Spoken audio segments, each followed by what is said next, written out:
by Kay Jewers.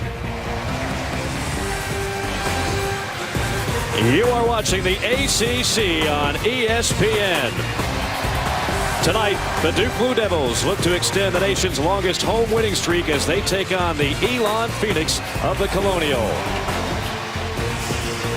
It is great to be with you, Mike Morgan, alongside former Virginia All-American Corey Alexander. The Duke Blue Devils, you know the story, #2 in the nation, already some impressive wins, but they've been off the court for a while now, 11 days without a basketball game. So, Corey, as a former player, I'll ask you, how do you shake off the rust early in this game? Well, the only way you can really shake the rust off is to get out on the court and get some game action. Practice is great, and Duke coaches said they've had great practices, but there's nothing like playing in the game.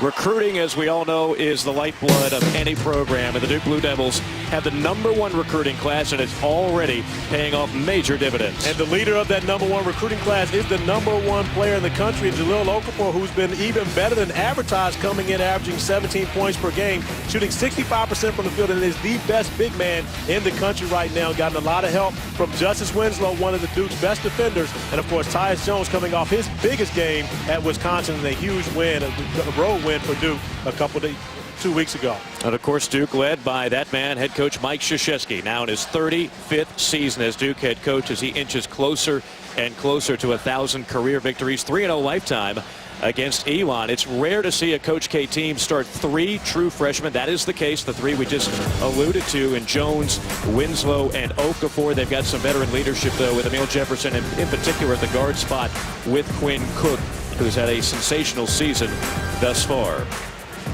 The Elon Phoenix, led by Matt Matheny, now in his 6th year with the program, the 2013 Southern Conference Coach of the Year. They are now in the Colonial. The stakes have been stepped up. He welcomes the challenge, and he likes the unit that he has this season. A number of veterans, including Tanner Sampson in the starting lineup, a 6'4 junior who recently recorded 8 threes in a game against Northwestern, a game they narrowly lost.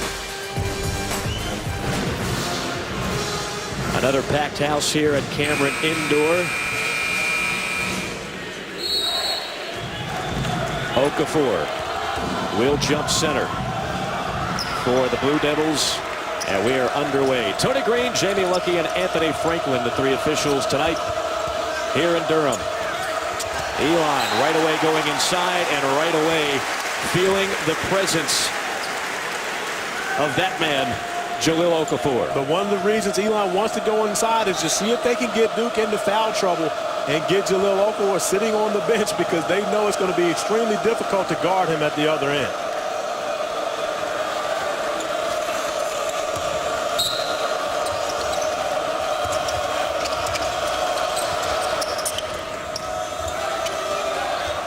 Dangerous skip pass to Hamilton on the left wing. Open 3. Those will be the kind of shots that Elon is going to have to hit tonight to have a shot.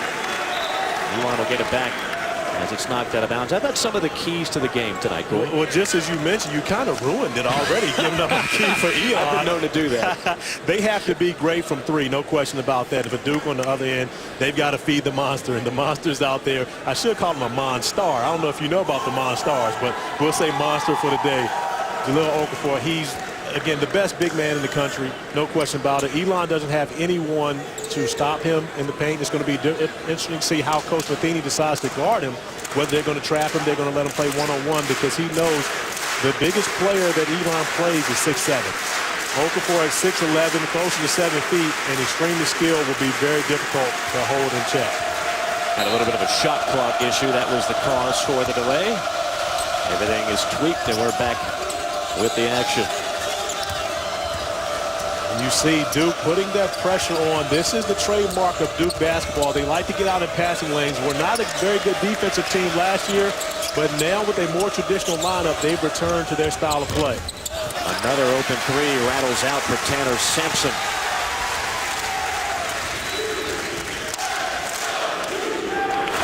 Okafor. High post, goes to work, and a little too strong. But you can see immediately what Coach K wants to do, establish a little Okafor early. There's a steal, and Elon got it right back. Jones poked it away initially. Okafor with the rebound. Blue Devils off and running.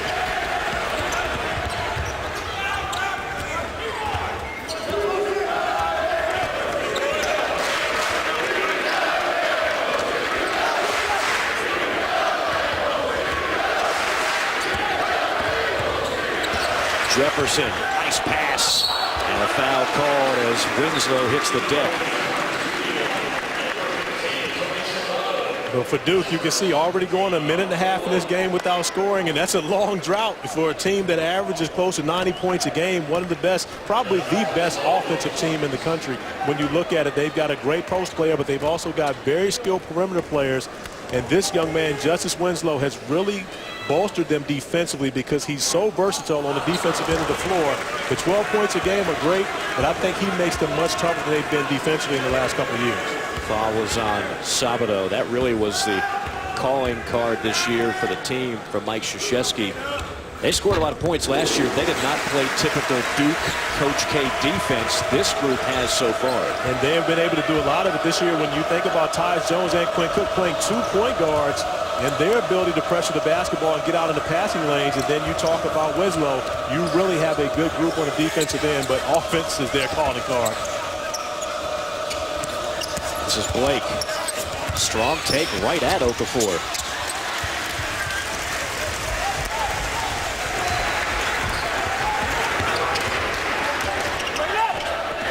37 consecutive victories at home for Duke. That is the #1 mark in the country. Strong take right to the hole for Winslow. And a late whistle. They got the foul as well on and one. They're going to call offensive. I believe they got the offensive foul on that one. And one thing about this building, it gets so loud, you don't always hear the call. However, Justice Winslow attacking the basket. As you can see, a good call. The defender was setting outside of the restricted area, so therefore that is a good call by the official.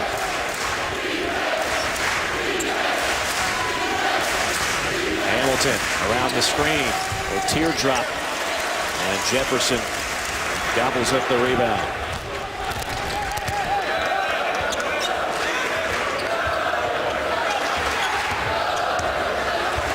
A runner. Too strong for Cook. We talked about the rust, and that's exactly what you're seeing right now. Seldom will you see a Duke team going pretty much through the first 3 minutes of the game without a field goal. Still only 1 point from the free throw strike. Jefferson backing in, firing it up. Okafor offensive rebound, and he is bear hugged. I think they got Sampson grabbing him from down below. Now Duke offensively, I mean, they basically put on a clinic, Corey. What flaws can you find? Well, they are a great offensive team, and we talked about it. They don't have any weaknesses on the offensive end. They have shooting, they have post play, and they have athleticism. So you think about all those things, but what they have right now is rust. But you can always win getting inside to a big fella just like that. There's your WD-40 for the rust right there. Feed the monster. That's the monster right there. Now, I talked to him before the game, and I've had the opportunity to coach a little over before. He slimmed down a lot. I wonder why he's got the T-shirt going today. He's supposed to be showing off the guns right now. But Jalil's celebrating his 19th birthday today, so I'm sure he wants to have a big showing as well in front of the home crowd. There's a turnover right through the hands of Kevin Blake. You know, Elon 0 for 7 from the field. They've had some good looks. But obviously, the Phoenix cannot afford to miss open shots and commit turnovers.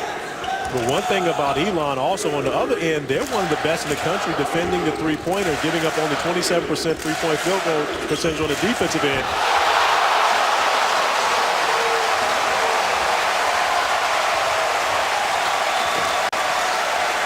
But they have nothing. That has nothing to do with three-point defense right there. You got to have somebody that can go up top with Justice Winslow. Beautifully designed play from the sidelines of Coach K. Contact. Gave him the chicken wing. Did Kevin Blake an offensive foul. We talked about Elon defensively. However, there's no defense for the perfect alley-oop, especially when you've got an athlete like Justice Winslow going to get it and a great passer like Quinn Cook delivering it on a dime. Justice Winslow, a 6'6" freshman. Body is chiseled, great leaper. Sometimes you look at these young men like that one and you say, are they really 19 years old? Well, believe it or not, Justice Winslow isn't 19 years old yet. He's 18. Jalil celebrating 19 today. A beautiful move on the baseline.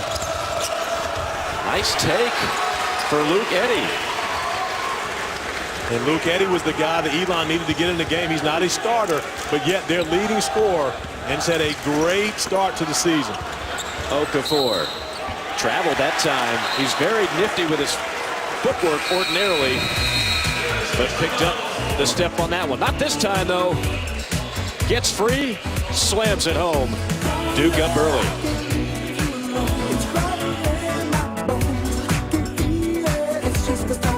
And exclusive presentation of college basketball is brought to you by K Jewelers. Every kiss begins with K. Duke on top 7-2 early going here from Cameron Indoor Stadium. 15:24 to play in the first half. We talked so much about the Duke freshmen. They start 3 of them. They'll play more than that. Look at the rankings. Number 1 center, number 4 point guard, number 15 small forward, and the number 21 shooting guard in Grayson Allen. Oh, no. They're not that. No, they're 4th in the country, not in that position. Right. Because these guys, when you're talking about some of the best, Tyus is the best point guard in the country. Right. Justice is one of the 2 best wing players in the country. And then Grayson Allen, one of the best shooting guards in the country, who really can't get minutes right now because his team is so deep. You still got to think about Rasheed Sulaimon and Matt Jones both coming off the bench, who were McDonald's All-Americans in the past couple of years. So Duke, with 9 McDonald's All-Americans, is tied with Kentucky for the most in the country. And it's a loaded team, but one thing they don't have a lot of is interior depth. They really only have 3 big guys to play right now. Because of that log jam, the news coming out earlier yesterday about Shemi Ojale, we'll talk about that later on, but the 6'8" sophomore who has decided to transfer is not getting a whole lot of minutes for the Duke Blue Devils. There's the open 3, and another miss. Elon's just been shaky from outside. Luke Eddy's not going to get a much better look.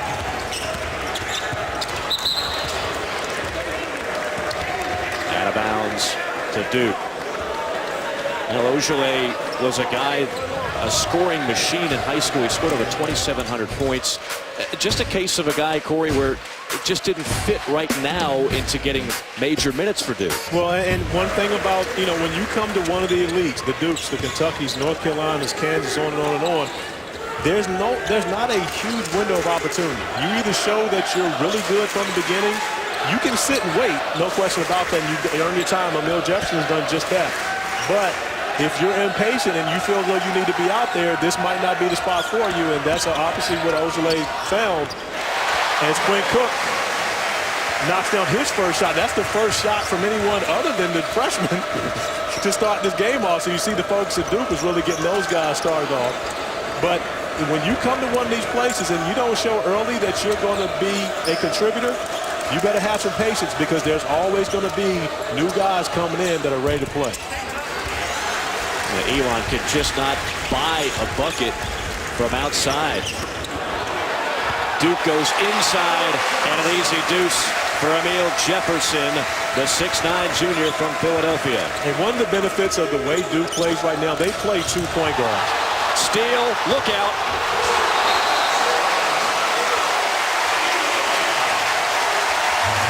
Timeout, Elon. Talked about the defensive presence of Justice Winslow, and he's a guy that can guard multiple positions. As you see, picking up a defender full court, getting the hands in there, and of course knowing how to finish it once he gets his hand on the basketball. And that's just a great play. Again, if you're a defender, he's not a guy that you can play with. You better beat him straight line, because he's one of the best at getting his hands on the basketball.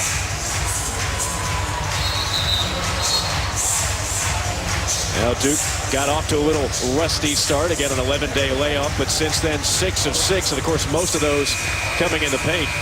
When I don't think we've seen Duke shoot a 3 yet. No. So when you think about it, you know, but that was the focus of Coach K, I'm sure, coming in this game, was to make sure they took advantage of the size and beat Elon in the painted area where they don't feel that they have the opportunity to be able to guard him.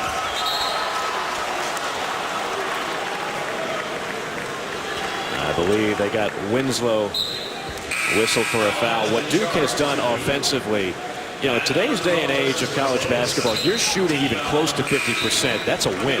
If you're shooting 54% from the field, that's just beyond outstanding, and that's where they are right now behind Notre Dame. And that's great for Duke. But wow, how about Notre Dame? And you think about it because Duke had Jahlil Okafor.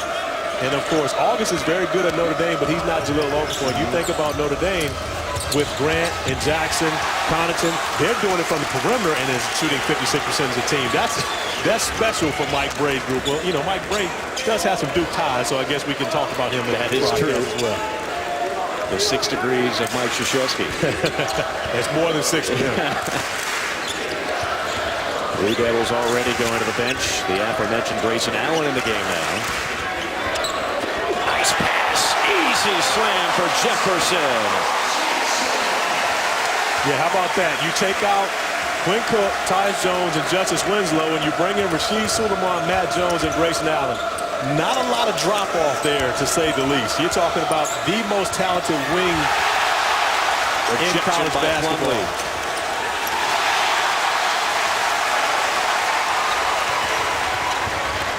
Tough pass, and all Grayson Allen could do was save it into the hands of Elon. There's a rare basket in transition for the Phoenix. That's Christian Hairston off the bench. That snapped the streak for Elon, had missed 10 of 11 from the field. And Elon wants to play fast. I'm not sure if it's going to be beneficial for him tonight, but that is their style, that's their culture. They want to get up and down the floor, so they're not going to just sit and wait for Duke to set up their defense. Now Coach Matt Matheny telling us we're going to play our game. We need to get some buckets in transition. Deep three. At some point, those shots are going to start falling for Tanner Sampson and the Phoenix. Well, the good thing about here, this is a great shooter's gym. It's not a huge arena where you think about seeing so much space. It's almost like playing the hospital gym. And Elon can shoot it. I believe at some point they'll get it going. It's simply about how far down will they'll be when that happens. Timeout on the floor, 11:53 to play. Winslow giving the rim a workout. Then Okafor. How about a third slam? Winslow again, Duke up big. The Blue Devils played their first road game of the year against then second-ranked Wisconsin a couple of weeks ago and walked away with a solid 10-point victory. Tyus Jones, one of those heralded freshmen, led the way, a season-high 22 points. Duke answering the bell in their biggest test of the year, a 10-point victory on the road. We haven't talked much about Tyus Jones yet, Corey, but he is certainly something special. Well, and that's one of the issues with Tyus Jones, and of course talking with Coach Jason Capel before the game started, associate head coach Jeff Capel, I can't call him his brother, he's gonna be mad at me now. Associate head coach Jeff Capel for Duke, he talked about Tyus, and his best games have been against Wisconsin and the second half against Michigan State. But the thing about Tyus in a game like this, why this was so important for him, was to be able to come out and be aggressive in comparison to, I won't say chilling because that's not it, but not being extremely aggressive. And they want him to be aggressive at all times. But games like this, he really doesn't do it, but he shows up big in the big games. A little too hot to handle on the pass. That's the 5th turnover on Elon. It'll be Duke ball. Now, I got a text from Jason Capel yesterday, and I talked to Jeff today. And now I'm going to be in trouble with both of them because I called Jeff Jason. You can't win. I know it. I don't know how these guys get along anyway. One brother goes to North Carolina, the other one at Duke. Open look for Matt Jones. Can't find the mark.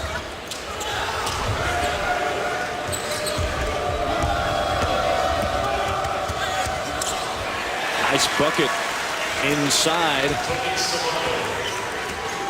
That was Tony Sabato, starting center. And Tony Sabato, not a big scorer for the Phoenix yet, finding his way to an open spot, and a lot of that has to do with the fact that Plumlee was helping out. Quick take to the bucket by Suleiman. He's really been playing well of late. He has, and he was huge against Wisconsin, 14 points for him. And really, he's going to be the X factor, in my opinion, this year for Duke, because he's a guy as a junior is coming off the bench and sacrificing a lot, allowing the freshmen really to start and be able to shine. But they're going to need him to be successful. Pass inside. Mid-range jumper. And Duke will clear it. It's Quinn Cook.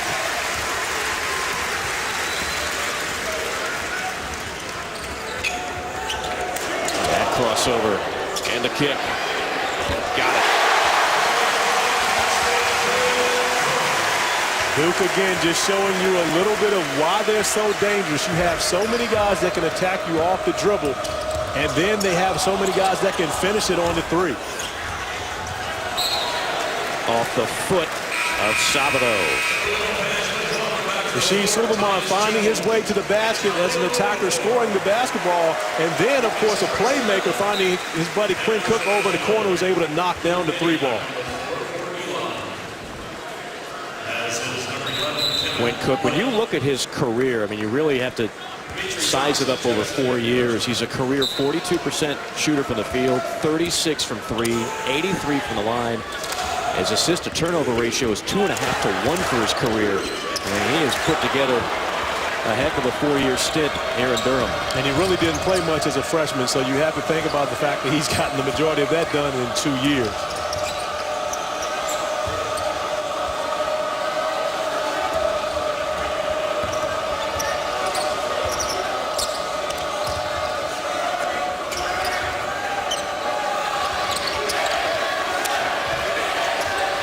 Shot clock at 9. He didn't need to force it, but he did anyway.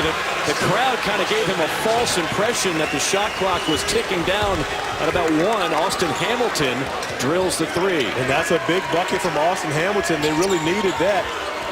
And he's a young man, as a senior, really epitomizes a lot of what Coach Matheny wants to do in Phoenix. He's the guy that pushes the tempo. Okafor. Just padding his rebounding stats on that play. And there's nothing you can do about that. If you're the Elon Phoenix, you don't have the size to match up with him on the interior. So if he misses one, he just taps it back in for the bucket. 6 points, 8 rebounds for the freshman. Winters rattles out, fall up and in. Nice job there by Hairston.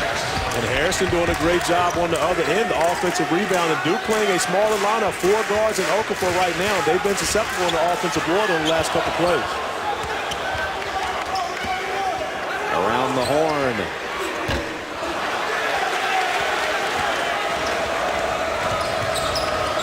Hamilton dribbled right into Matt Jones. He's got Okafor. He'll take it himself, count the basket.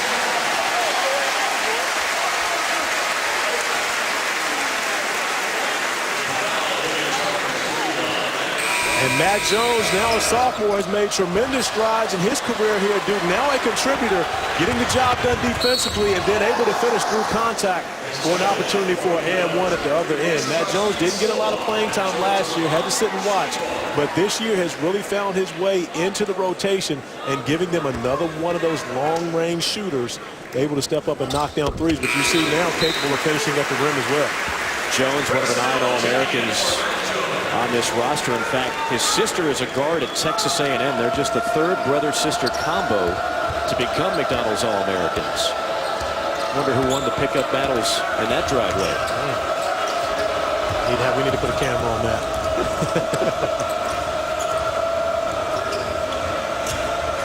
Nice backdoor cut. Perfect execution there from Austin Hamilton. That's something out of the Bob McKillop playbook, and that's where Matt Matheny got his tutelage. And that's what you can do against Duke. Because they pressure the wing so much, you'll have those, especially if you're playing a smaller lineup. The back line on that play was Tyus Jones, who's not a shot blocker. For as good as he is, that's not his strong suit. Coach Matheny of Elon worked 10 years under Bob McKillop at Davidson. Another nice drive. You see Elon, they came here to play. Kevin Blake, we talked to Matt Matheny before this game.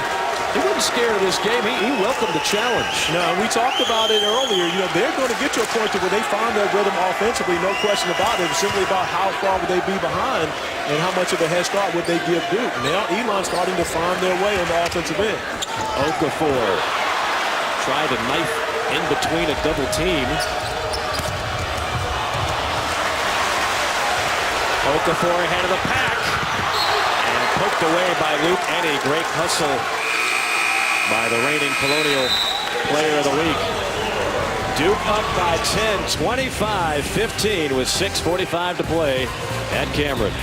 25-15, 18 of the Blue Devils' 25 points coming in the paint, most of which coming by the true freshman, number 15, Jahlil Okafor. And happy birthday to Jahlil Okafor, getting it started off as a block party, and then he starts to go to work on the baseline spin and the two-hand slam, and Jahlil Okafor all over the glass early, 8 rebounds early in the game, 2 on that play, 2 offensive rebounds alone, but he's gotten the job done early. And the thing I love most about Jahlil Okafor, he doesn't come out and take the night off because he's playing against guys that are smaller than him. He'll dominate them. He'll dominate big guys. He'll pretty much dominate everybody, and you got to love that, especially from a big guy.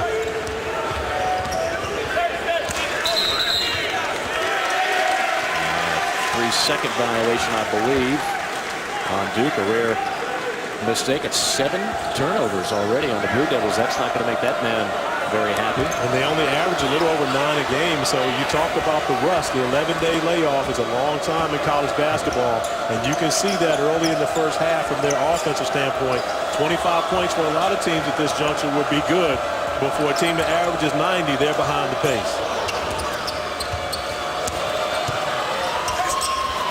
Another block for Okafor. And then off the head, out of bounds. Off of Kevin Blake's head. Hopefully he's okay. Took kind of a nasty spill there. Looks like he's going to be all right. We've talked about the turnovers as we see Kevin Blake going down. Can't tell from that angle whether he hit his head or not, but no, he's got the strong ab. The ab work, he kept his head up. The core muscles, right? Core muscles, that's great. Kevin Blake, a tremendous athlete, though, goes by Air Canada to his teammates for the Elon Phoenix. So I'm assuming that he goes pretty high up in the air. That's the only way you get a nickname like that. Okafor goes to work, gets it back, draws the foul, and count the basket. 10 points for Okafor. And he continues to work. You see, he's not happy about the fact that he missed the first shot, but Jahlil Okafor stays with it, using that size and strength to finish through the contact opportunity and one. 6'11", a 7'4" wingspan. As you mentioned, he's not going to let up on anybody, no matter how big or small the opponent is. And it's his birthday. He knows Chicago is watching right now. Whitney Young High School product, won a state championship last year. He ain't gonna let Chicago down on his birthday. What better birthday present than another double-double? Yeah, second straight year that Coach K and Coach Capel have brought the best player out of Chicago down here to Durham. Last year, a guy who Jahlil played AAU with by the name of Jabari Parker, pretty good player. It worked out pretty well for him. Sure it did.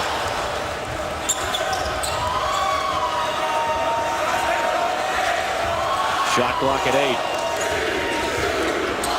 Bad pass cross court, and Jones was bumped and fouled on the run out. The undefeated Washington Huskies go up against slick shooter Buddy Hield and the Sooners in the MGM Showcase. Number 15 Oklahoma versus 16th ranked Washington. That's Saturday night at 9 o'clock on ESPNU, part of Holiday Hoops, presented by Kay Jewelers.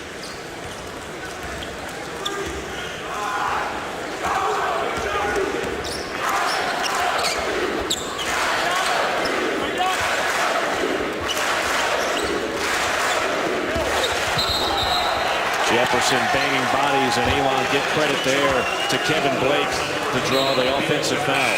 Kevin Blake putting his body in the right position. A smart play by Blake. Really just to get in there, knowing that Jefferson would not have much room to be able to maneuver. Kevin Blake stepping in. Great job to pick up the offensive foul. And now Emil Jefferson has to go to the bench with his second foul in the first half.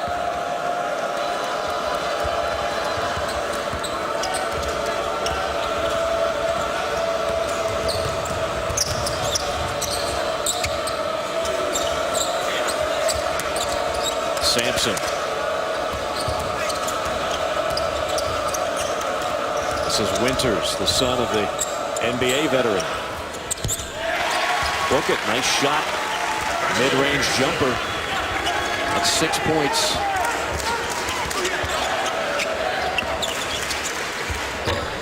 Hairston has 6, and then Duke missing on the other end. And really, since the, probably the first 10 minutes of the game, Elon has played Duke even. Look at the quick hands there by Jones. Alley-oop.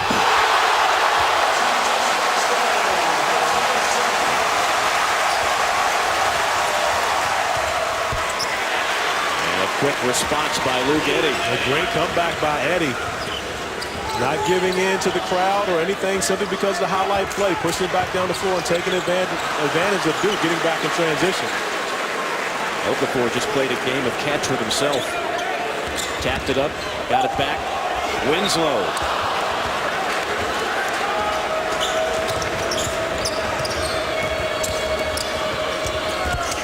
Nice runner by Luke Eddy. And Luke Eddy, not just a shooter. He does a lot of his damage just like that, attacking the basket. Of course, he's a very capable three-point shooter, but he's gotten it going now, attacking the basket against this Duke defense. He's been instant offense all year long. Off the bench for Elon. Phoenix, give the Phoenix credit. They're keeping it close. 9-point game. But tough to stop the alley-oop. Winslow slams it home. Thank you much, Duke and Elon here in Durham. Blue Devils up by 9. What do we know about Elon? Well, they're located in Elon, North Carolina, about a 45-minute bus ride down I-85. Founded in 1889, enrollment of over 6,000. They're now in the Colonial Athletic Conference after years in the Southern Conference.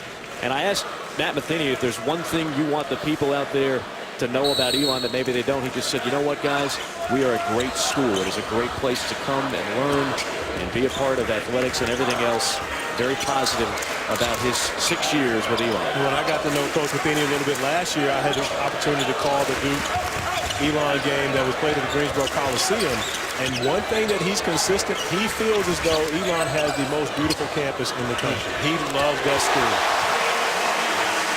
He loves the three-pointer as well, but he doesn't like it as much when it's the opposing team knocking him down. Rashid Suleiman now stepping up, knocking down the second three-pointer for the Blue Devils tonight. Suleiman was 6. He's hitting 37% from downtown this year. Coach Matheny had a large part to do with one of the best three-point shooters in the game right now, Coach Stephen Curry at Davidson, when he was assistant under Coach Bob McKillop, and they had a little success with that group, we think. Elite 8, I'd say so.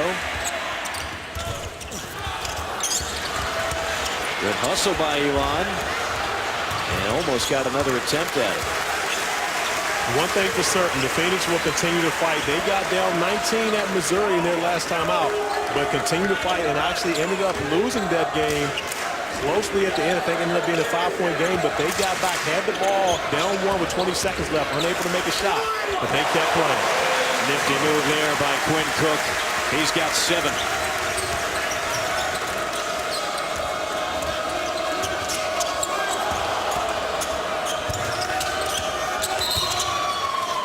And check foul on Suleiman. Quinn Cook finding his way to the basket, not just a shooter, but Quinn Cook averaging 15 points per game is getting the job done in so many different areas this year for Duke, and he is their unquestioned leader. And the thing you love most about Quinn Cook, no matter who's on the court, he's always going to be the most confident guy. His coaching staff says, and I've seen that from him since he was a high schooler, that's always the case. Almost a terrific steal by Cook. Working around the horn, an open 3. Elon just can't buy a bucket from downtown for most of this first half. They had hit 7 of their last 10 field goals before that possession. Well, I'm sure that the Duke group got a talking to by Coach K. Whenever you see a team going 7 out of 9 on you, you're going to give them a little lecture on it. I think Coach K kind of got to his team a little bit and let them know, hey, guys, they're starting to pick it up. We need to do it as well on the defensive end. Phoenix just 1 of 8 from 3, and I think they just whistled Plumlee for a foul down low. Playing behind Jack Anton. You see Marshall Plumlee. He's one of their rim protectors, so important in college basketball. As you mentioned, Corey, they don't have a ton of depth in the paint, so he's going to have to play some valuable minutes this year. UConn and Duke, a rivalry renewed. This year, the undefeated Blue Devils are title contenders, but don't underestimate the defending champion Huskies. Connecticut battles second-ranked Duke. Journey to the tourney, presented by Sonic, part of Holiday Hoops, presented by Kay Jewelers. Thursday night at 8 o'clock on ESPN, the home court of college hoops.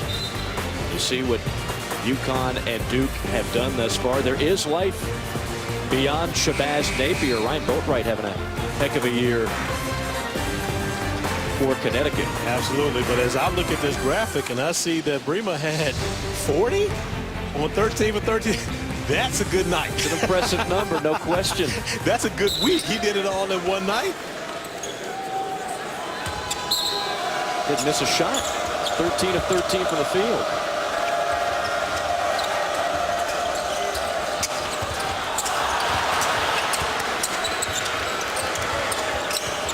Good play off the inbounds, but Elijah Bryant just kind of lost his bearings, didn't know where he was in relation to the rim. And that's one he's going to want back. He had a wide open layup.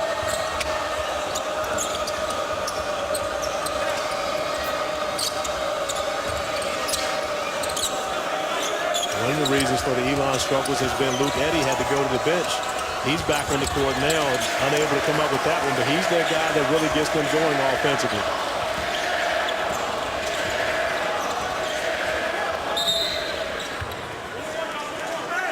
And a foul down low on Elon.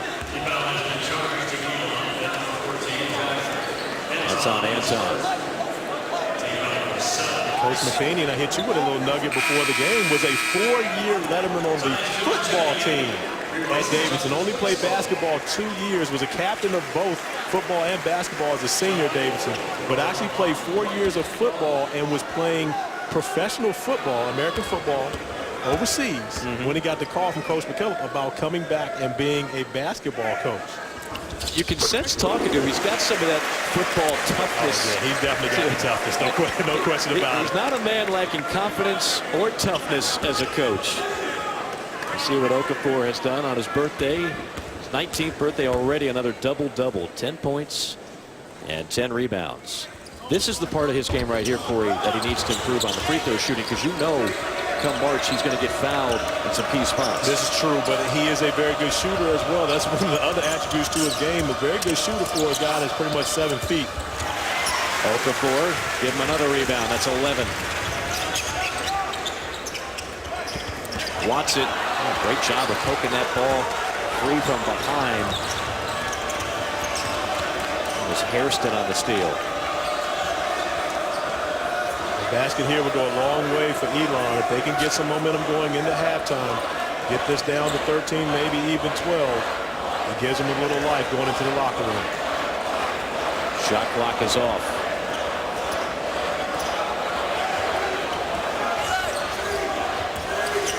Down to 5.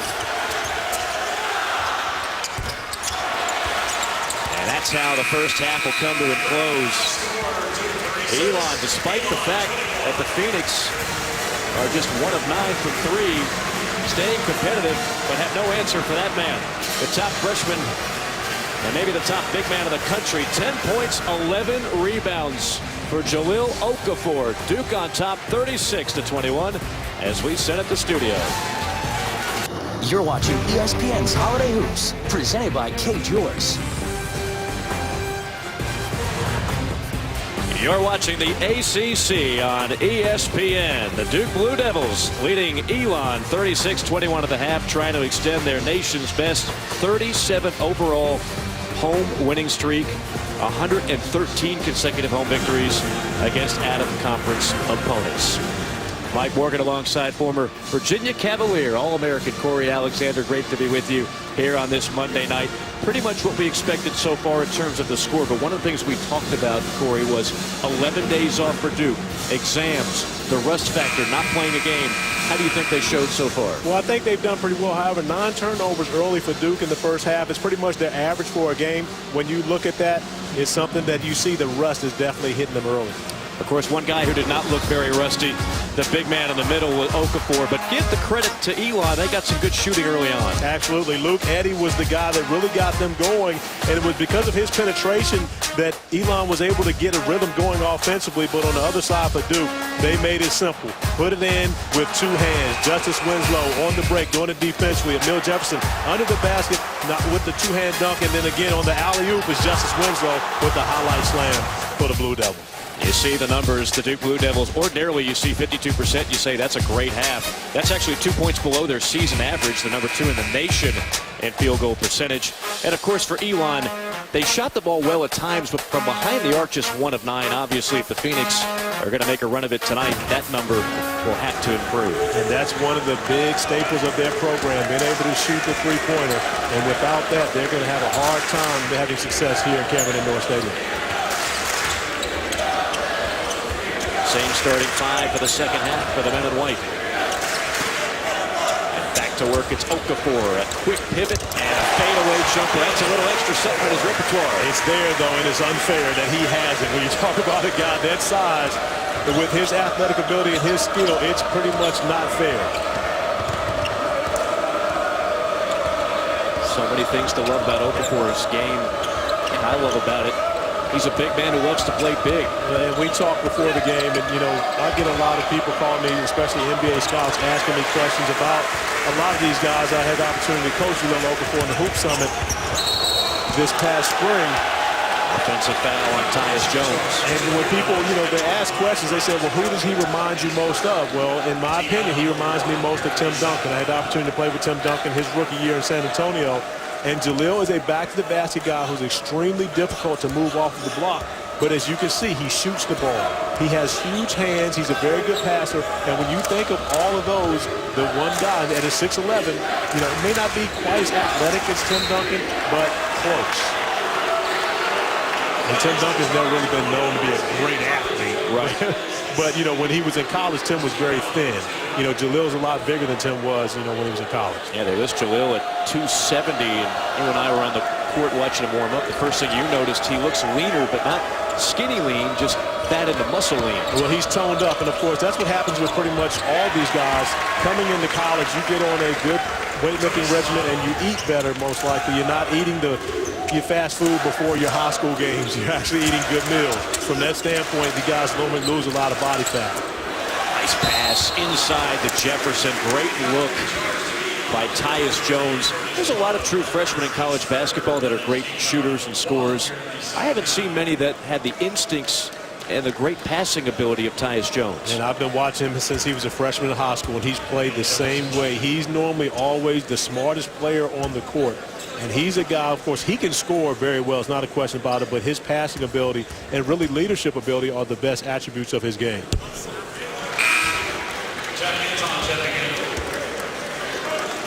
Jefferson misfires on the first free throw. When you look at this trio of Tyus Jones, Justice Winslow, and Jaleel Okafor, these guys have played together in USA basketball for the last 3 years. I mean, you know, their chemistry is great, but it comes from a lot of time on the floor. And Tyus and Jaleel are basically best friends, and Justin's right in there with those guys.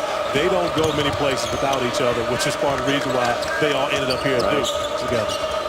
Jones already with 3 assists. He leads this Duke team with just under 6 a game. Quinn Cook, the senior, that led him. There's Okafor on a steal, and Okafor takes it all the way.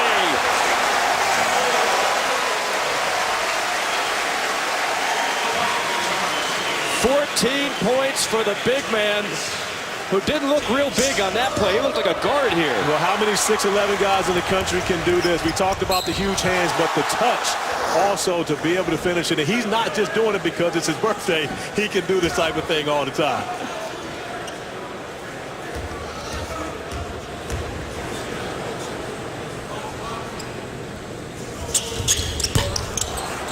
Okafor will have to settle for 14 points, 11 rebounds. And then a break for Duke as Hairston stepped out of bounds on the long rebound. And Neil Jefferson doing a great job pursuing the basketball, not conceding and allowing Elon to have it. And because of his effort, Duke gets the basketball back. And now the officials making sure that Okafor and Jack Anton don't get too handsy. And Anton not going to just give him the block. And he's going to pick up a foul right after the warning. He just kept doing it. In defense of Jack Anton, what else are you going to do if you're trying to defend Okafor one-on-one? Yeah, you can't allow him just to establish himself right on the block, and Anton just trying to get his chest into him. He doesn't have his hands in there, but just trying to move him with his chest. But in college basketball today, that's illegal, I guess. It's changed a little bit, hasn't it? It really has. Every year they talk about cleaning up post-play. Third foul on Anton. Winslow on a three. Another offensive rebound for Okafor. Finds a teammate. Second effort, Jefferson. And the largest lead for Duke.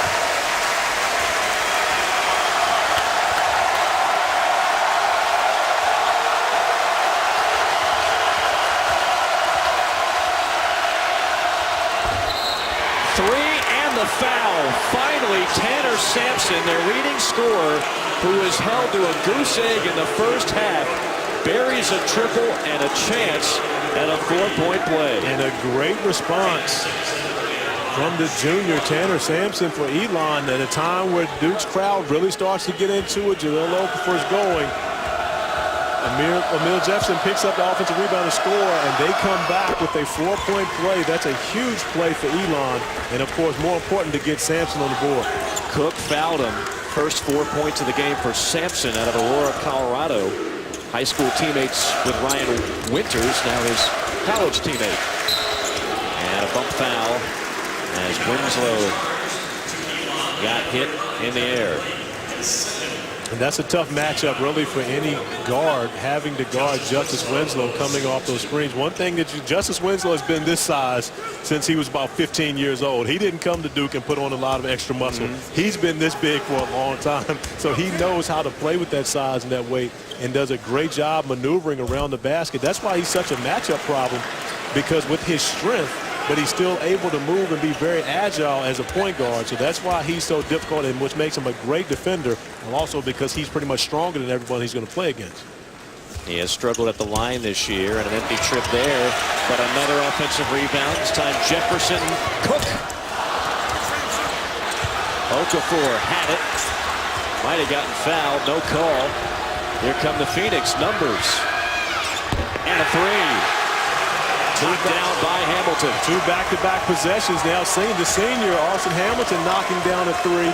And again, within 13 points, the Phoenix aren't going to go away. They're going to continue to fight. Okafor. I want to check if he's got his wallet after that one. Well, one thing's for certain with Coach Matheny, he's not going to just allow a team just to do whatever they want to do. And here, as you see, as he on the spin, there's no question about whether or not it's a foul. No one's complaining. He got his money's worth out of that foul. Colin Luther getting in there, making sure Jahlil Okafor had to earn it at the free throw line. Okafor just 52% from the free throw line.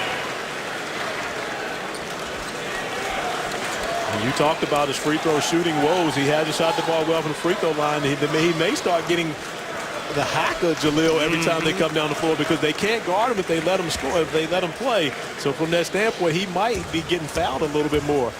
You remember Shaquille O'Neal his last year at LSU.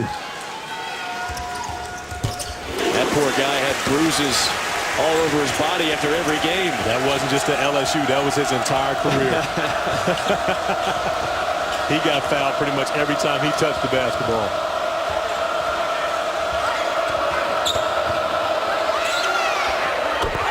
Elon now is playing Elon basketball, hitting open threes.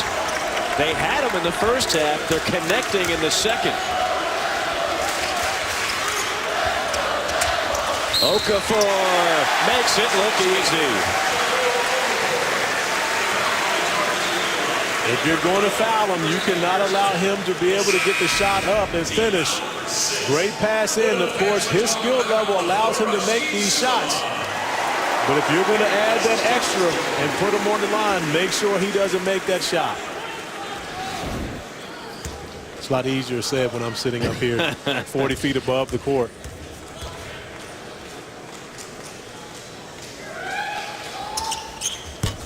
And the free throw struggles continue. The only thing not going right for Okafor on his 19th birthday tonight, 17 points, 13 rebounds. Right now, if you're Elon, if you're able to get a basket here, now you've established yourself with some rhythm offensively, and you've gotten Duke's attention, especially from behind the three-point arc.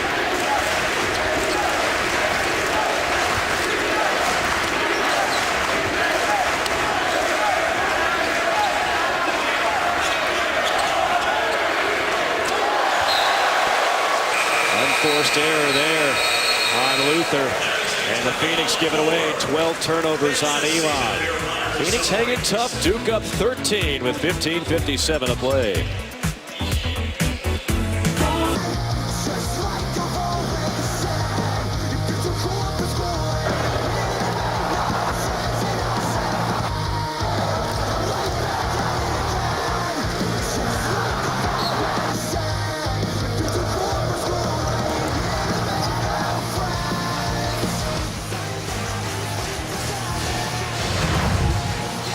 Jahlil Okafor has 17 points, another double-double. Duke up 13 here in the second half. Don't forget Sunday afternoon on ESPNU. Scoring threat Wesley Saunders and the dangerous Crimson look for a breakthrough victory against Tony Bennett's undefeated Virginia Cavaliers. Harvard taking on number 6 Virginia Sunday at noon on ESPNU. Part of Holiday Hoops presented by Kay Jewelers. Mike Morgan alongside a former Virginia Cavalier. Or is it former or once a Cavalier, always a Cavalier, Corey Alexander? I'll let you figure that one out. I'm not sure. But right now, Phoenix coming out in a 1-3-1 zone, saying that they can slow down Duke. Okafor. That's just too easy.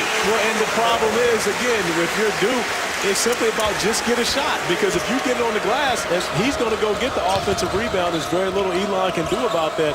Boxing him out really doesn't work because he reaches over top of the majority of their guys. 19 points, 14 rebounds with a sensational freshman by way of Chicago, Illinois.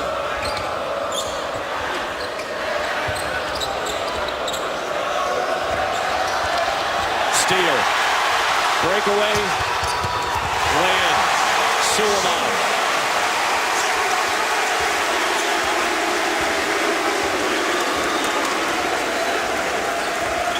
I honestly believe as Duke continues to go on this year, that's where they will improve the most, is that defensive pressure, getting out in passing lanes, and being the Duke that we've been used to seeing for many years. Nice take by Dimitri Thompson. His first bucket.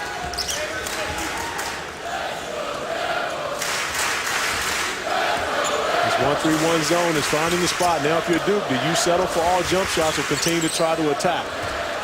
Nice swing to the corner. Now that time, we could almost give Okafor an assist. He just tapped it right to his teammate, Justice Winslow, who has 9. And the second chance points is really, Elon has done a very good job on the first defensive stop, is picking up the basketball and being able to come up with a defensive rebound that's really hurt him. Timeout called by Elon. 52-35, Blue Devils in the lead.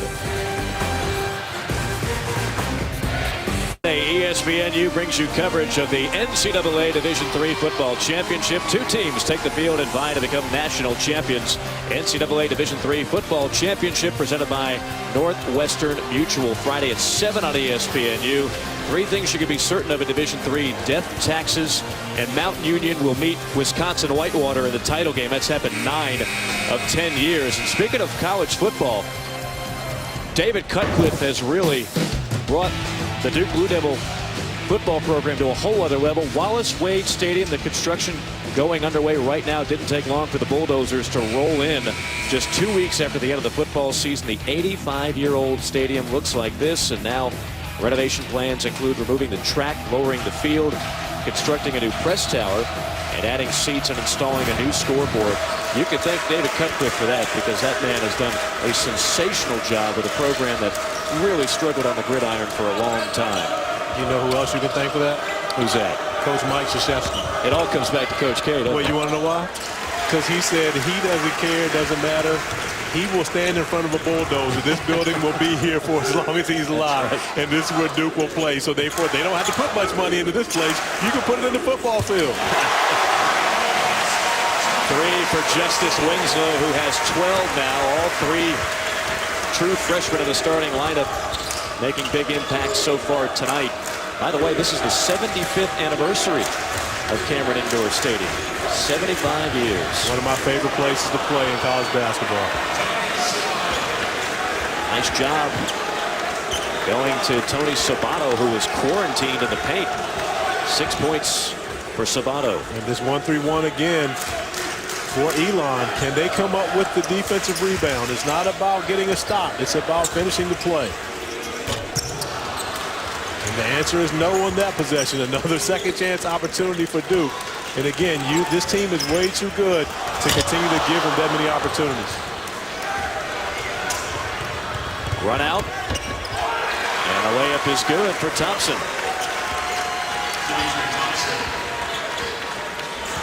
And Elon down 16. Although, Duke has a comfortable lead, they have never really been able to relax because this team has really given them everything they had. It's just a second chance opportunity. We see another offensive rebound by Duke. And Matt Jones firing again, 2 for $1, unable to come away with a 3 on either one of those attempts. But again, another stop for Elon. Now they have an opportunity right into this lead just a little more, just to stay within striking distance.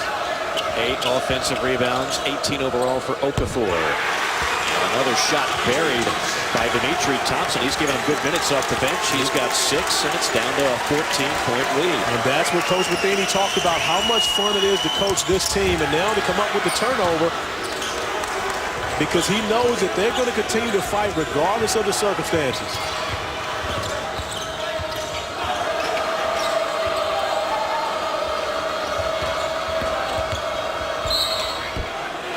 Drawing the foul on the penetration is Elijah Bryant. Elon making things interesting here in Durham. 55-41 our score. Elon 55-41 with 11:36 to play. Mike Krzyzewski sitting on 991 career victories, inching closer and closer to 1,000. You see the rather prestigious list. Jim Boeheim, of course, the one active guy left on the list at 953.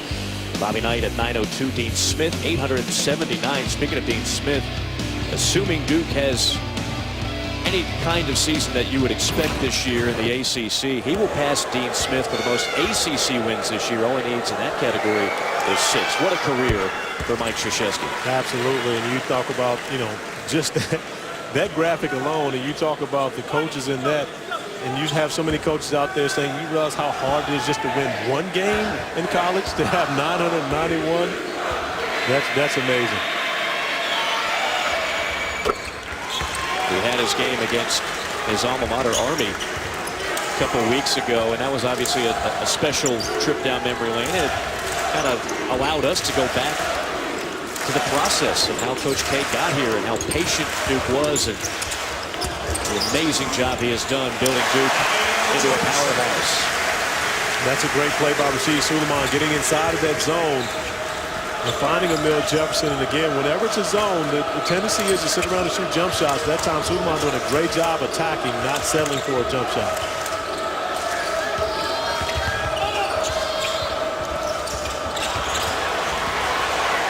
Okafor playing some point guard. Look at the feed.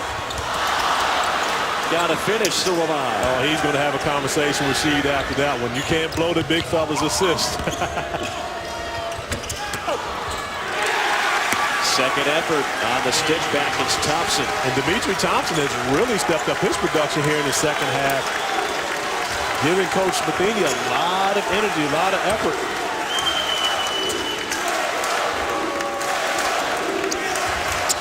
Jefferson with an easy deuce. He's got 11.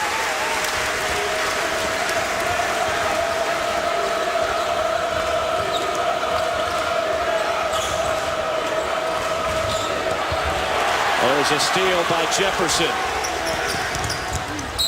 Takes it strong. Count the basket.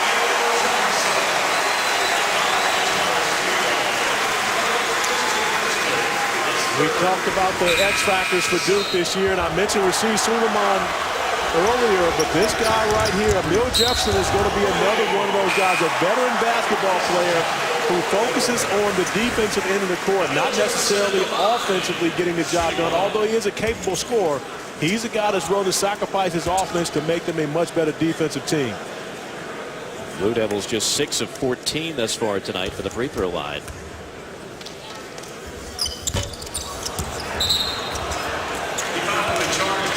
And 6 of 15. Well, Jahlil Okafor has just set A Duke freshman record with 18 rebounds tonight. And for those scoring at home, there have been some very good freshmen here at Duke. Yes, just a few. He's got 19 points on his 19th birthday, and he's got 18 rebounds. And you talk to him after the game, I'm sure he will tell you that this really hasn't been a very good game for him. That's how much perfectionist he is when it comes to playing basketball.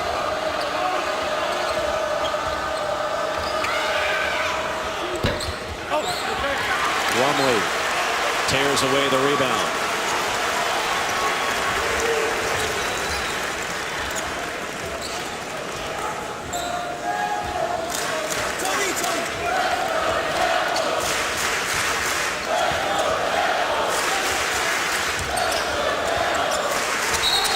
Walker on Matt Jones. I'm rather impressed with the crowd here tonight, considering the students are gone. There's not the real Cameron crazies over there, because the majority of the students are gone away for they just finished their exam break. Maybe some of them hung around for one more home game. Those might be the Cameron crazy alumni. Those are the older people, like mine your age, that come back to do this when the students are gone. Almost like you going to play basketball every night. That's right.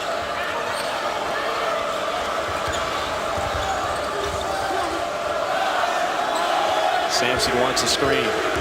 Shot clock at 5. Hamilton with a heave. Good pass. What you got to say on that one?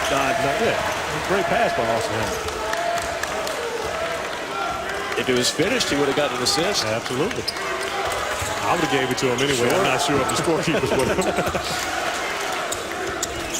Baseline jumper for Suleiman. He's got 10. Father from Nigeria, mother from Jamaica. Junior year out of Houston.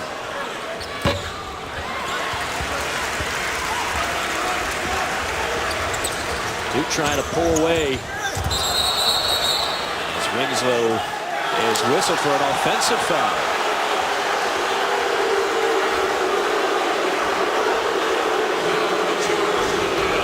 Most of the time, if Justin Winslow runs into someone, they're going to lose that battle. That time, Sampson got himself set, did a great job absorbing the contact. The official's right on top of it. Great call. Offensive foul. Season high 15 turnovers for Duke. And that's a byproduct of the break. We're talking about 11 days off, that rust. That's what happens. You get out of sync, because they were playing their best basketball at Wisconsin, 12 days ago. They were great, but they had that continuity going, and they will continue to work on it. They'll get it back. But talking with Jeff Capel, they basically said that, hey, we put them through tough practices because we want them to be able to try to simulate the environment. Bump foul down low. There's my guy looking sharp today. Jeff Capel, maybe next in line at Duke. Who knows? Second-ranked Duke leading Elon 63-45 with 7:54 to play. The undefeated Washington Huskies will go up against slick shooter Buddy Hield and the Sooners in the MGM Showcase. Number 15 Oklahoma versus number 16 Washington. That's Saturday night at 9 o'clock on ESPNU, part of Holiday Hoops presented by Kay Jewelers. Mike Morgan alongside former Virginia Cavalier Corey Alexander, who had not one but 2 wins in this building, Cameron Indoor Stadium. As you take a look at Jeff Capel, assistant coach, former head coach of the Oklahoma Sooners, and a guy that, as you mentioned, is certainly building his resume in a good way. When you look at it, I mean, of course, as great as he's been, Coach K won't be able to do this forever. At some point when he steps up, he's has so many guys in his coaching tree now, the question becomes, who will be next? And, you've got Johnny Dawkins, you've got Tommy Amaker, so many great coaches that have come through the program and been Duke players. And, of course, when you're Coach K, I think you earn the right to name your successor. But, of course, my vote would be, the guy we just saw, Jeff Capel. I think, what he's done here is when his return back to Duke, now the associate head coach. If you look at the recruiting, he has a large part to do with them getting guys like Jaleel Okafor and Jabari Parker, et cetera. Numbers for the Phoenix, and a good finish by Kevin Blake.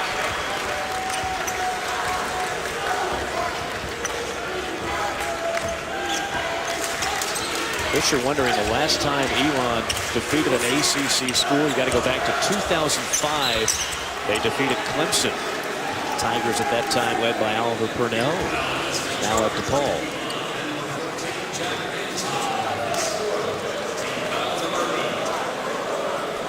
Well, when you look at the overall series record between Elon and Duke, you would be surprised to see it. The overall series, Duke leads 19-7. But then you sit back and say, wait a minute, Elon's got 7 wins against Duke. But they took a 74-year break. Right. One little caveat to that stat. They started the series back up 4 years ago. But up until that point, they took a 74-year break. So basketball was a little different, I believe, back at the time when they were splitting the meetings.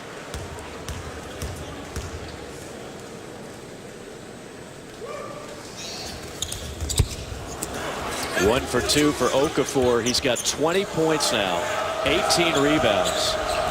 Only other player to go 20 and 10 in the ACC this year, Montrezl Harrell of Louisville.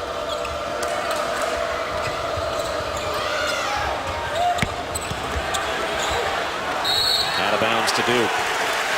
I'll give you another number that Okafor is flirting with here in the final 6:58. If he can collect 2 more rebounds, he'd be the first Duke player to go 20-20 since Elton Brand in 1999.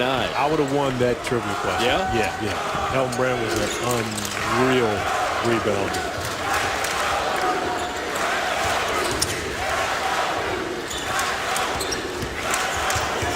Nice pass. And there's 22 for Okafor.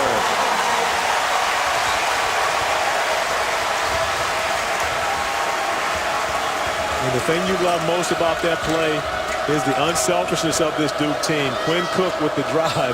He doesn't care about getting the bucket. He's more concerned about getting the assist. That's his 4th one on the game.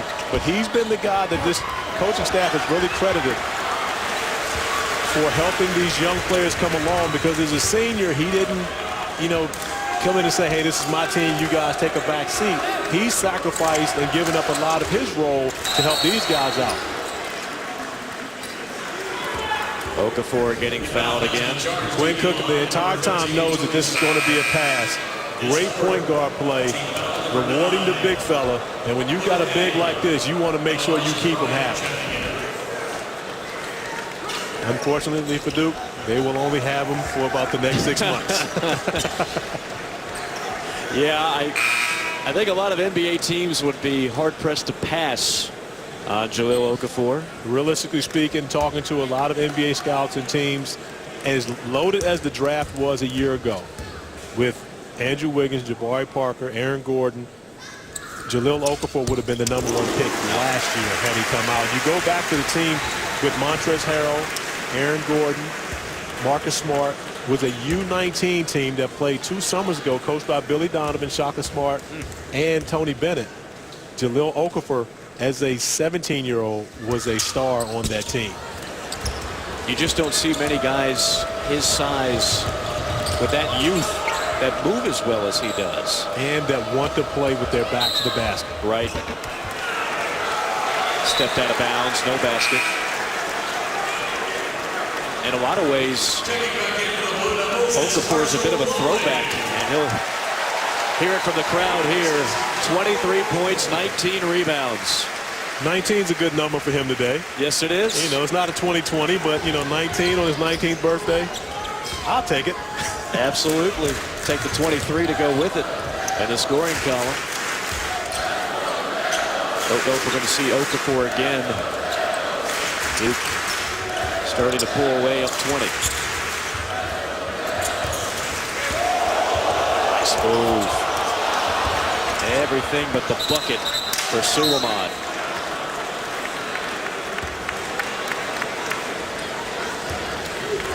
It's 23 points, the 19 rebounds, a Duke freshman record, and flirting with the first 20-20 performance since Elton Brand about 15 years ago. No disrespect to Elon, but those are Whitney Young numbers. Those are numbers he was putting up last year in high school. Now here's my question on Okafor. And obviously, you know, they've already played Michigan State. They've already played Wisconsin. Yeah, he's played against the other best big man in the country already and won that battle, by the way. Both times, right. But do you wonder, as a true freshman, as you start getting into games 25, 26, 27, does the big man wear down at all? Well, he's going to have his freshman struggles, but his freshman struggles will be different because he's not the average freshman. And more importantly, he's a guy that makes his money in the paint. He's not the guy that's got to rely on shooting jump shots, etc. He needs to make more free throws, but he's going to have an advantage against anyone he plays every night out in college basketball. Realistically speaking, Jahlil Okafor, Stanley Johnson, Cliff Alexander do not belong in college basketball. Those guys should be going directly to the NBA. It's really wasting a year for them to come here. It's great for Coach K and everyone to be able to see him in college, but he doesn't belong in college. Nice floater by Luke Eddy. He's got 8. Elon keeping it within 15 now. And when I say he doesn't belong in college, it has nothing to do with academics.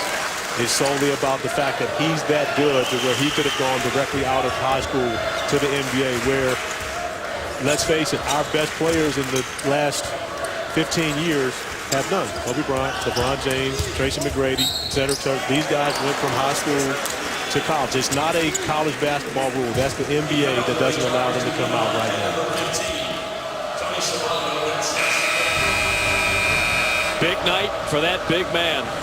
Jahlil Okafor leading his Durham Devils tonight. Who lead it by 15. Ends exclusive presentation of college basketball is brought to you by K Jewelers. Every kiss begins with K. 67-52, a Monday night special here in Durham, North Carolina. Cameron Indoor Stadium celebrating its 75th year in existence. Duke trying to remain one of the 9 undefeated teams in college basketball. Up by 15 over the Phoenix of Elon. Jahlil Okafor, 23 points, 19 rebounds, a Duke freshman record. He has dominated from start to finish. Speaking of domination, freshman on the AP All-American team, Harrison Barnes, Andrew Wiggins, Jahlil Okafor, pretty good company right there. Right, but those guys, Harrison Barnes and Andrew Wiggins, were preseason All-Americans. Neither of them made it in the postseason. I think this guy has a great chance to do it. Now, Jabari Parker was a postseason All-American last year, but he wasn't on the preseason team. Jahlil Okafor will probably be the first one that's on the preseason team that will actually make it by the end of the year. Suleiman connects on the first free throw.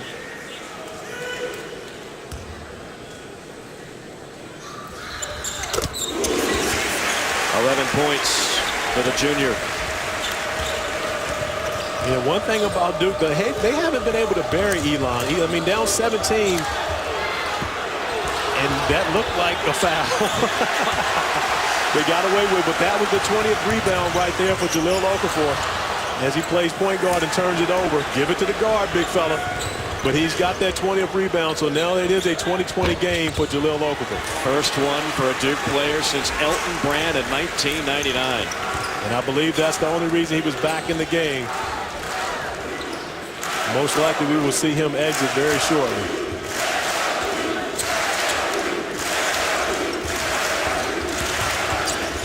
Jones hacked and fouled. He'll go to the line for a pair.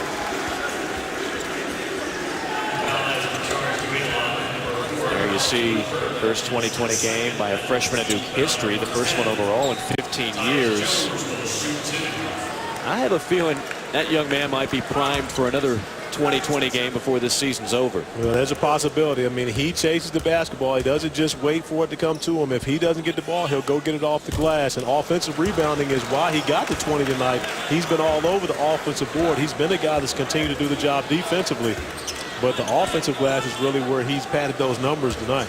I like your Tim Duncan analogy. I've heard some people try to compare him to Anthony Davis. Anthony Davis was a quick twitch shot blocking machine. That's not Okafor's game. Anthony Davis was a 6'1" point guard that grew, right, 9-10 inches.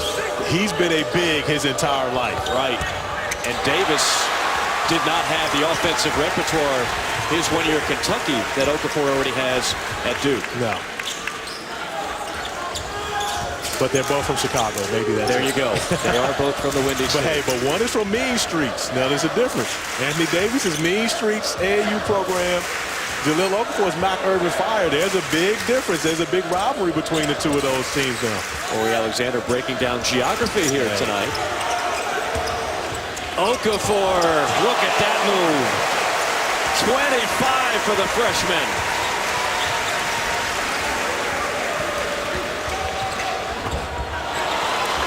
Shot by Luke Eddy. I really like Luke Eddy. He's going to be a problem for the CAA. He's a guy that knows how to score, and he doesn't have to sit behind the three-point line to do it.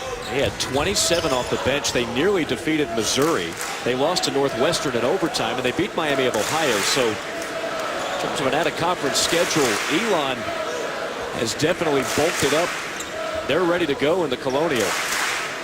Well, in a game like this, you come in, and I mean, if you look at it, Duke was 72 points, 15, 16 points below their season average right now. So if you're Coach Matheny, you're not happy about the fact that you only scored 54, but they've done the job for the most part defensively. Just the offensive board has really hurt them. Well, keep in mind, coming into this game, Duke was averaging 100 points at home. That's going to be a flagrant foul on Suleiman. Just not needed. Now, you don't want to see the game get ugly at this point, but the call is definitely going to go against Suleiman. There was way too much extracurricular activity, and Luke Eddy taking exception to it.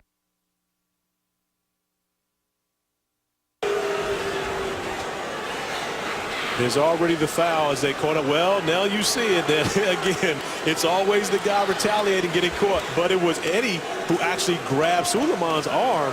Not to say that Suleiman should have tossed him off, but Suleiman really was trying to get his arm loose at that point. You always see the reaction, but with very few people are able to see it. But you saw in that first replay, Eddy, as he's going down, has Suleiman's arm wrapped up. Now you see we have a veteran crew tonight. Tony Green, Jimmy Lucky, Anthony Franklin, two of which are over there. That's the new DB Sport replay system. They used to use our technology. Now they've got what's the same technology they use in college football for instant replay. So they'll double check this, take a look at what happened, and think it through. The officials get all the angles that we've seen, so therefore they will see the angle where Eddy does grab Rasheed Suleiman's arm. I'm not sure if it will change anything, but at this angle, you see Eddy wraps Suleiman's arm. That's extracurricular on Eddy's part. Now, that goes too far from Rasheed Suleiman with the push. I think Suleiman definitely will be punished because of it. I'm not sure if that's going to be a flagrant 1 or flagrant 2, but there will be consequence to Suleiman's actions. The question now becomes, does Eddy get anything because of it as well? Of course, flagrant 2 would be an automatic ejection. Flagrant 1 would be a different story.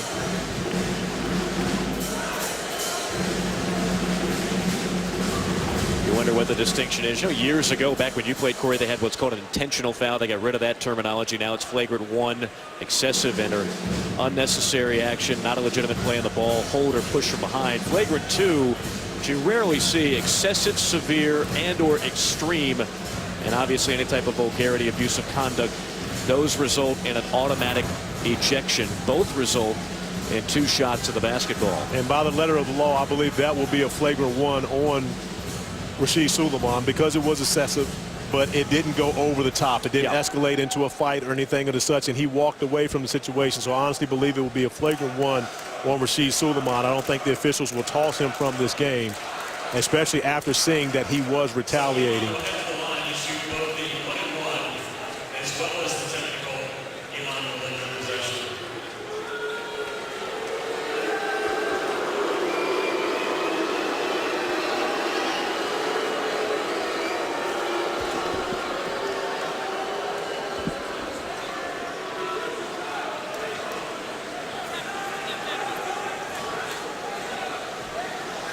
All right, so we have a personal foul, 2 fouls on a play. personal foul and a contact technical on Suleiman. Which I think is fair.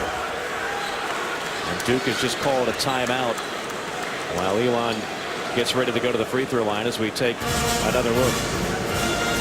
As you see it, it's a reaction by Rasheed Suleiman as he's already committed the foul, but Luke Eddy grabs his arm and hand. Now the push to his head to get him off of him is why there was the technical foul, but Suleiman walks away, does not escalate the situation.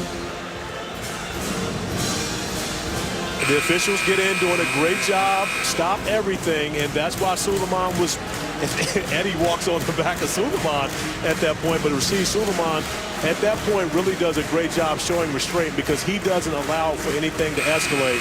And again, he was retaliating, he was caught retaliating, but Eddie did initiate that little skirmish. And so just to clean it up, Elon in the bonus, so Eddie's at the line for a 1-and-1, then and after the 1-on-1, they'll clean things up with a contact technical on Suleiman. Hats off to the officials. I think they did a great job calling that one once they saw that it was Eddie really initiating that contact. And again, you know, just like being in school, he hit me first, yeah, but I saw you hit him, so therefore you're getting in trouble. But they didn't punish Extreme Suleiman severely because of it. They send Sampson to the line for the technical free throws. He's their best free throw shooter. This game was about to be put on ice. Now if you're Elon, you still have a fighting chance with 95 seconds left to play. Well, this could be a 6 or 7 point possession for Elon, and which could get them really back into striking distance by the end of this game.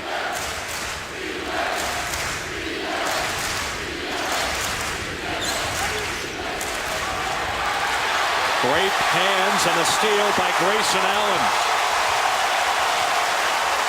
One of those McDonald's All-American freshmen out of Jacksonville, Florida.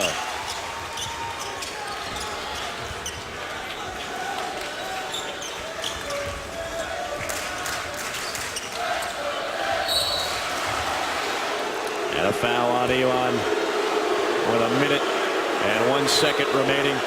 Now Duke, the consensus number 2, Kentucky, the consensus number 1. Let's play a little matchup, shall we, Corey Alexander? If you take a look at the starting fives. Now, we all know Kentucky's the deepest team in the country, but as you look at that 5 against Duke's 5, what do you take away? Well, my takeaway from this is very simple. The best defensive team in the country versus the best offensive team in the country. I mean, it doesn't get any simpler than that. Because Kentucky defensively is suffocating. You watch them this weekend against North Carolina. They are suffocating defensively. They have so much size, etc. But the guard play of Kentucky, even though good, not as good as the guard play from Duke. And Coach K not happy about this as Tyus Jones takes one to the face by Sampson.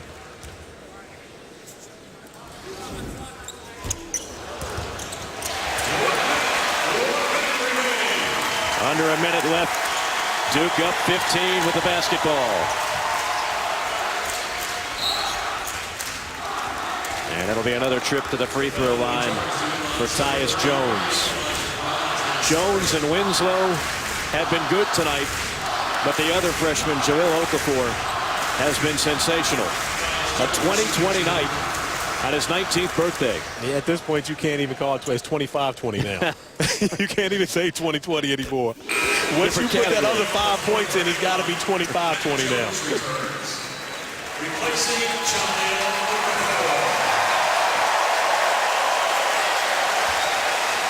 Okafor gets a final ovation from the crowd here at Cameron Indoor Stadium.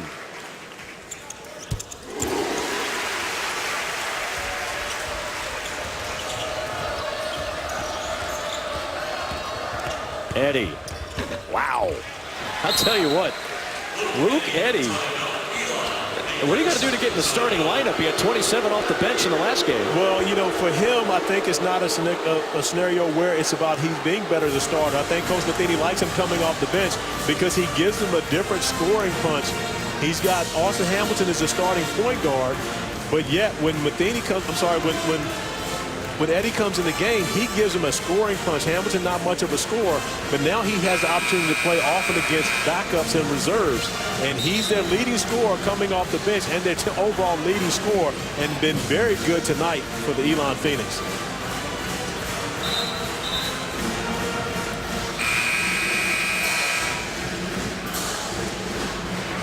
This is the alumni band here. We talked about the alumni crazies. Now we got the alumni band going. They've done a great job tonight as well, and they got the enthusiasm. I like this guy on the front. You know what YOLO means on his hat? I'm going to need help on that one. You only live once. Oh, I like that. Yeah. I just hit you with a little bit of hip-hop culture. Corey, I like it. You see what I'm saying? That's what I just did right there. I saw that. I saw that. You're taking it next level. Duke will bleed the clock here. Got to take one more shot.